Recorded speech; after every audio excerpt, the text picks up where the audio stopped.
সেই মানুষ প্রকৃত অর্থে সুখী মানুষ, ধনী মানুষ, একই সাথে আল্লাহর প্রিয় মানুষ, ভালো মুসলমান, যে প্রত্যেকটা অবস্থাকে সে ওয়েলকাম করে, আলহামদুলিল্লাহ বলে। দুনিয়াতে সবকিছু যদি মনমতো হয় তাহলে এটা তো জান্নাত হয়ে যাবে। সবকিছু মনমতো হবে না। অনেকে দেখবেন অমুকে আমার সাথে এটা কিভাবে করলো, কিভাবে এটা বলতে পারলো, এই কথাটা সে কেমনে বলতে পারলো, আমি মেলাতে পারতেছি না। আমি কেন, এটা আশ্চর্যের কি আছে? চামড়া ঠোঁট দিয়ে সবই বলা যায়, বলছে, বোঝেন, এটা তো আমি আশা করি না। তা আপনি যা আশা করবেন সব মন মতোই যদি হয় তাহলে তো জান্নাত হয়ে যাবে। আপনার আশার বিপরীত কিছু হবে দেখেই তো দুনিয়া। না না, সে কিভাবে এটা আমারে বলতে পারলো, আমার মাথায় ধরতেছে না, কেমনে এটা বলতে পারলো। আরে কেমনে বলতে পারলো, আমি তো বলতে পারবো আপনাকে, কোনো ব্যাপার না তো।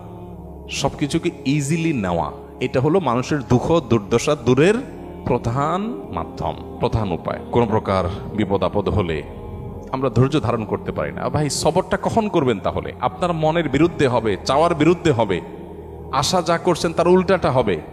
আপনার সাথে পড়ালেখা করে অনেক ভালো আছে, আপনি সেটা থাকবেন না, এখানে তো সবর, এখানে তো সবরের প্রশ্ন আসবে। সবরটা কোথায় করবেন তাহলে? সবই যদি মনমতো হয়। বহু মানুষ আছে যে দুনিয়াতে তাদের সব কিছু চাই, সব কিছু চাই বাস, আর অন্যের সাথে কম্পেয়ার করা এবং অন্যের কাছে আশা করা।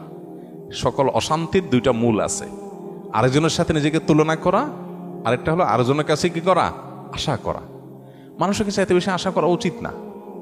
স্বামী হোক, স্ত্রী হোক, ননদ হোক, দেবর হোক, শ্বশুর হোক, শ্বশুরবাড়ি হোক, এমনকি বন্ধু বান্ধব হোক, আপনার স্ত্রী, তিনি হয়তো রান্না বাড়া ভালো পারেন না, আপনার মনে দুঃখ, কিন্তু তার চরিত্রটা ভালো। আরেকজনের বউ রান্নাটা মাশাআল্লাহ একের, কিন্তু চরিত্রটা 2 নম্বর। আপনার বউয়ের চরিত্রটাও ভালো, রান্নাটাও ভালো, হয়তো চেহারা ছবি ভালো না।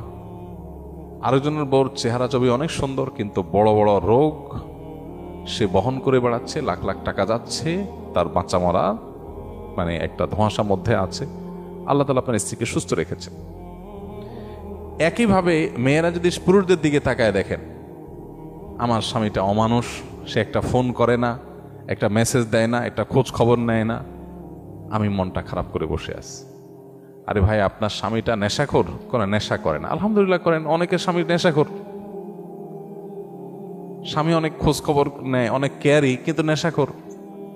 আবার অনেকের স্বামী সব দিক থেকে ভালো আছে, কিন্তু তার ক্যান্সার 4th স্টেজ হয়ে গেছে, যে কোনো মুহূর্তে মারা যাবে। আল্লাহ আপনার স্বামীকে সুস্থ রেখেছেন। আপনার স্বামীর খুব বেশি উপার্জন নাই, আলহামদুলিল্লাহ উপার্জন নাই, কিন্তু আল্লাহ তাআলা অনেক দিক থেকে তাকে ভালো রেখেছেন, অ্যাডভান্টেজ আছে। একজন ইমানদার সে সবসময় পজিটিভ জিনিসগুলো দেখবে।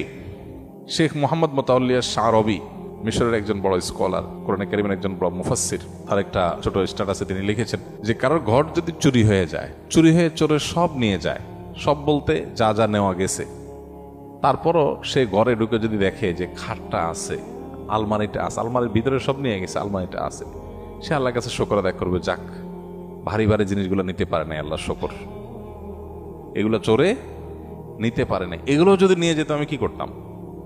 যাক আলহামদুলিল্লাহ, চোরে নিচে দেখে কিছু গেছে, কিছু আছে, যদি আগুন লেগে পুড়ে যেত যাতে সব ছাই হয়ে যেত। আপনি বিপদে আলহামদুলিল্লাহ কেন বলবেন? তার সায়েন্সটা এখানে। আপনি বাইক অ্যাক্সিডেন্টে পড়ে গেছেন, দেখতেছেন ঠ্যাং একটা নাই, কেটে আলাদা হয়ে গেছে, ওই অবস্থায় আপনি কিভাবে আলহামদুলিল্লাহ বলবেন? কিভাবে আপনি পরিতৃপ্ত থাকবেন, আল্লাহ শুকর আদায় করবেন? সায়েন্সটা কি? সায়েন্সটা হলো আপনি দেখবেন যে মাশাআল্লাহ আপনার আরেকটা পা ভালো আছে। এই একই অ্যাক্সিডেন্টে বহু লোকের 2 পা শেষ হয়ে গেছে, বহু লোকের জীবনটা শেষ হয়ে গেছে। আপনি যখন ওইটার দিকে তাকাবেন তখন বললেন আলহামদুলিল্লাহ, ওই সাথে কম্পেয়ার করলে তো আল্লাহ আমাকে ভালো রেখেছে। মানুষ ভালো থাকার জন্য তার মেন্টালিটিটা সবচেয়ে গুরুত্বপূর্ণ। আর এই কথাটাই নবী সাল্লাল্লাহু আলাইহি সাল্লাম মাত্র 3 শব্দে বলেছেন, আল গিনা গিনান নাফস। মানুষের মনের সচ্ছলতা, মনে থেকে যদি কেউ ধনী হয় সে হলো আসল ধনী, সে হলো আসল সচ্ছল। কেউ যদি নিজেকে অভাবী মনে না করে, আর যদি অভাবী মনে করে তাহলে কোটিপতি হওয়ার পরও সে ফকির। কারণ সে চিন্তা করবে আমার চেয়ে বড় কোটিপতি আরেকজন আছে, তাহলে আমার তো নাই। আমি সবসময় চিন্তা করবো আমার চাইতে খারাপ কত মানুষ আছে, আলহামদুলিল্লাহ অনেক ভালো আছে, আমার ভিতরে কোনো দুঃখ নাই। তো এই জন্য এই বিষয়গুলোর জন্য আমাদের মানসিকতার পরিবর্তনটা হলো সবচেয়ে গুরুত্বপূর্ণ বিষয়।